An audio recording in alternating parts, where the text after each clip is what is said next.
Hi guys, this is movie therapy. మీకోసం ఇంకో disturbing horror జెమ్తో వచ్చేసి ఈరోజు నేను సజెస్ట్ చేయబోయే మూవీ ఇన్కాంటేషన్.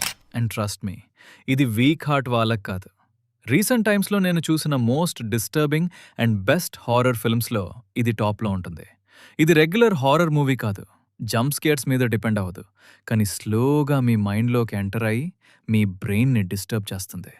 స్టోరీ ఏంటంటే, ఒక లేడీ ఒక బేబీని అడాప్ట్ చేసుకుంటుంది. కానీ బేబీ ఇంటికి వచ్చినప్పటి నుంచి స్ట్రేంజ్ థింగ్స్ స్టార్ట్ అవుతాయి.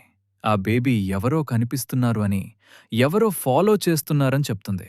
తర్వాత రివీల్ ఏంటంటే, ఆ లేడీ పాస్ట్లో ఒక డేంజరస్ కర్స్ని ట్రిగర్ చేస్తుంది. ఇప్పుడు ఆ కర్స్ బేబీని టార్గెట్ చేస్తుంది. ఇప్పుడు క్వశ్చన్ ఏంటంటే, ఆ కర్స్ నుంచి వాళ్ళు ఎస్కేప్ అవుతారా? బేబీ సేఫ్గా ఉంటుందా, లేదా కర్స్ ఆల్రెడీ స్టార్ట్ అయిందా? ఈ మూవీ బిగ్గెస్ట్ స్ట్రెంగ్త్ ఏంటంటే documentary and recorded footage style. ఇది ఫిక్షనల్ మూవీ అని మర్చిపోయి ఇది నిజంగా జరుగుతుంది అనే ఫీలింగ్ వస్తుంది. Last 20 minutes, trust me, complete goose bumps. మీ మైండ్లో సెటిల్ అయిపోతుంది ఈ మూవీ. మార్క్ మై వర్డ్స్, ఇది నార్మల్ హారర్ కాదు, ఇది experience. Streaming now on Netflix. This is movie therapy. ఇలాంటి disturbing and hidden gem movie suggestions కోసం ఇప్పుడు ఫాలో చేయండి.